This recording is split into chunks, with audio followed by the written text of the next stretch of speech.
Let's solve one beautiful math question in the easiest way. Ready? But before we start, try this question in your mind. You got it? Now, what's the easiest method to solve it so that you will never lose here again? We have given 22 divided by 2 into 9 plus 2. Here we are going to use BODMAS rule to solve this. So as per the rule, first we are going to solve inside the brackets. 9 plus 2 changes as 11. Now the entire equation becomes 22 divided by 2 into 11. Again, as per the BODMAS rule, first comes division, then multiplication. So 22 divided by 2 becomes 11. 11 into 11 is 121.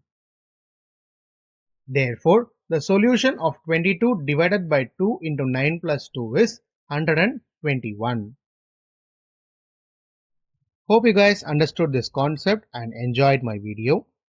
If you have any doubt in any part, do comment in the comment section and I am ready to answer that doubt and make you guys clear with it.